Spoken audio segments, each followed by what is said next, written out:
Muchas gracias por acompañarnos en este programa Un Vistazo a la Biblia. Nuevamente, para recordarles, hemos estado hablando sobre el pueblo de Israel, la historia del Éxodo y toda esta historia que nos representa a nosotros. Amén. El día de hoy vamos a hablar sobre cómo es que el Señor, ya habíamos visto que el Señor crea todo un plan, pero cómo es que el Señor echa a andar este plan. Cómo es que Dios prepara a un líder para sacar a su pueblo. Y ese líder, pues claramente, como todos es bien conocido, fue Moisés. ¿Qué podríamos hablar de la vida de Moisés? ¿Cómo fue toda esta preparación para cómo fue la escogencia, ¿no? que el Señor hizo en este hombre? Y cómo él empieza a enfrentar todos estos retos para sacar al pueblo de Israel. Y sobre todo, ¿qué es lo que representa Moisés?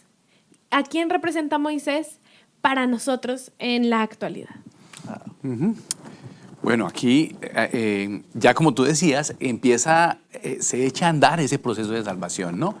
Y es interesante ver que en medio de un pueblo en el que no había esperanzas, digo porque pues, habían durado todos estos años allí en esa condición de esclavitud, en la que habían sido subyugados mucho más fuerte por el tema de la opresión que tenían de los egipcios, pero también de ese control de natalidad en que los niños tenían que morir. Dios usa precisamente un instrumento, un niño nacido en medio de Israel, ¿cierto? Y de una forma milagrosa, Dios guarda la vida de ese niño, que es Moisés. Y suceden una cantidad de cosas maravillosas que la Escritura nos va contando, ¿no? Un niño que nace en una familia hebrea, pero que es puesto dentro de la casa de Faraón. En el palacio. En el palacio de Faraón, ¿sí? De forma milagrosa. Dios lo pone allí, lo educa, hay todo un proceso de formación, pero la raíz de la fe y la raíz de la genética de Dios está ya en ese niño. Totalmente. ¿Sí? Un niño que es nacido de los hebreos, pero criado en medio de los egipcios, ¿no? Y el propósito con el que él está él llega ahí a ese palacio, ¿no? Sí. Porque si nos ponemos a pensar, también Jesús también de igual manera, ¿no? O sea, es puesto como carpintero, como hijo de carpintero. De igual manera Dios lo utiliza de esa manera, yo creo, para conectar con su pueblo. O sea, más allá de lo que los reyes terrenales pueden lograr, viene un pueblo de Dios con un reinado diferente. Y no pudiera ser así si no fuera por la vida de Moisés. Sí. De hecho, lo que tú preguntabas ahora, Natis, que tiene que ver con la manera en la que Dios echa a andar ese plan, ¿cierto? ¿Y qué significa Moisés para nosotros? Es eso mismo. Moisés es ese niño salvado de las aguas, introducido en el palacio de Egipto, para una preparación hecha por Dios para todo un camino que tenía que él vivir, ¿cierto? Para nosotros representa también esa obra de Dios a través de Jesucristo, ¿cierto? A quien lo introduce en medio de la raza humana, ¿cierto? Para que aquí mismo Él fuese nuestro Adalid, nuestro Salvador. Así es. Y por eso es muy importante identificar esto. Cómo fue necesario que uno hecho como nosotros, alguien hecho hombre, viniese a vivir con nosotros para enseñarnos el camino. De este Moisés hay toda una ruta, ¿no? Porque este Moisés que es formado allí en la casa de Faraón, después conocemos en su historia, ¿no? Que él, por ese mismo celo de la familiaridad hebrea, termina matando a un egipcio por defender a uno de su pueblo, termina huyendo al desierto. Allí hay todo un proceso también en el que Dios le prepara hasta el momento en que le llama ya para venir a sacar a su pueblo. Pero toda esa formación de conocer la cultura egipcia fue muy importante para todo lo que Moisés tendría que hacer después para venir a presentarse a Faraón.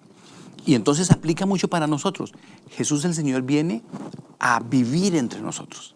¿Sí? Hay una pequeña analogía que quisiera comentar rápidamente. Adelante. Y es que hay una historia que cuenta alguna vez, contaba el pastor Billy Graham, que contaba acerca de su hijo, que alguna vez iban por el campo y se dio cuenta que había un caminito de hormigas en la mitad de cualquier ruta en el campo. Y pasó un animal y las hormiguitas, pisó el camino de las hormigas perdieron su orientación y unas cogían para un lado y otro. Y el niño se agachó queriendo con un palito ayudar a las hormiguitas nuevamente y les decía, no, vuelve al camino, que ese es el camino. Y el papá levanta al niño y le dice, hijo, esa es una tarea que no puedes hacer desde aquí. Para que tú pudieras volver a las hormigas al camino, tendrías que convertirte en una hormiga para ir y hablar con ellas para que te entiendan en su lenguaje. Sí, Eso fue lo que hizo Jesús con nosotros. Sí. Viene y se hace uno con nosotros para enseñarnos el camino. Y Pablo también lo replica, ¿no? Que dice que él tenía que, si tenía que ir con la iglesia o con el pueblo que tenía que ir a predicar, tenía que hacerse de ellos. Es Sí, sí, increíble cómo... Y de alguna forma, realmente esto es muy impactante. Ahorita de verdad lo estoy sintiendo muy impactante para mi vida porque ¿cómo es que el Señor, podemos entender que el Señor crea un plan, pero el Señor ya creó los planes pasados, pero yo también creo los planes futuros?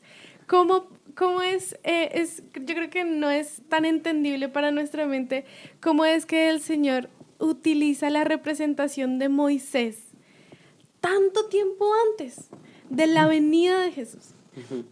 O sea, Moisés representa esa venida de Jesús, pero fue lo mismo. Moisés sentía a su pueblo, se sentía cercano. Por eso fue que sucedió esta parte de que mata al egipcio.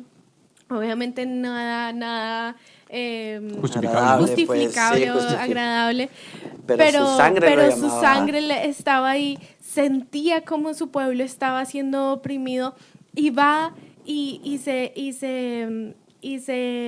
pone a disposición para ser un instrumento para sacar a su pueblo. Pero la verdad, justo ahora me confronta mucho saber que el Señor crea planes transgeneracionales. O sea, Dios no crea planes para tu vida nada más, es que el Señor ya creó planes para nuestras generaciones y ya había creado planes para nuestras ascendencias, para todos nuestros antepasados. El Señor no se rige por tiempos y eso es sumamente importante entenderlo, porque la representación, lo que hizo Moisés ahí fue lo mismo que hizo Jesús. Y Jesús, bueno, para el pueblo de Israel, el Adalid o el Salvador en ese momento fue Moisés.